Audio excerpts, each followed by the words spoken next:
The first thing Alice did after being reborn was to run to the front of the police station, pick up a brick, and smash the police car to pieces. She even live-streamed the entire process online. Everyone thought she had lost her mind, because by doing this, she not only faced a huge fine, but could even be sentenced to 3 years in prison. As a top student from the law school, how could Alice not know the seriousness of the situation? But the reason she did this was to create a perfect alibi. It turned out that in her previous life, Alice's boyfriend Benjamin and her best friend Jessica used her secret key to transfer $500 million from the bank. In the end, they even put the blame on Alice. Because the evidence was conclusive, Alice was quickly sentenced to life imprisonment. However, while she was trying to appeal, Benjamin told her the truth. Jessica even said that Alice's parents had already died from anger because of her. Alice couldn't accept the reality and died right there in prison.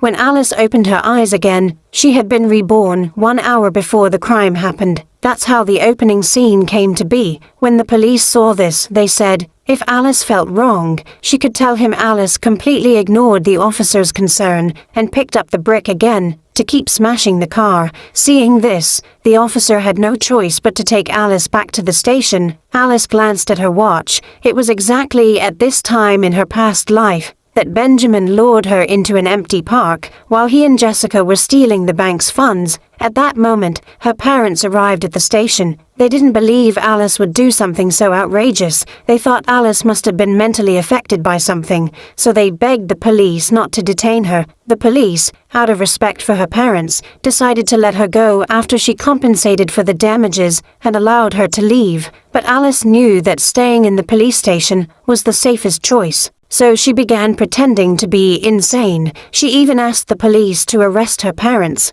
Her mother, heartbroken, asked Alice what was going on with her. Alice didn't answer her mother, but kept staring fixedly at the clock on the wall. At that very moment, Benjamin was completing the final step of the transfer. At 9:30, he successfully stole $500 million from the bank. Meanwhile, Alice told the police she was tired and that she was willing to pay compensation and settle, but the police were worried she might cause more trouble, so they kept her in jail for the night. The next day, just as Alice was released, Benjamin and Jessica brought the police captain to arrest her. Soon after, Alice was taken back to the station again. Her mother refused to believe she would do such a thing, but Jessica said she had evidence proving that it was Alice who did it. Then she played an audio recording. In the recording, Alice's voice said she wanted to make a lot of money and never work again. After the recording ended, Jessica accused Alice of becoming addicted to gambling and claimed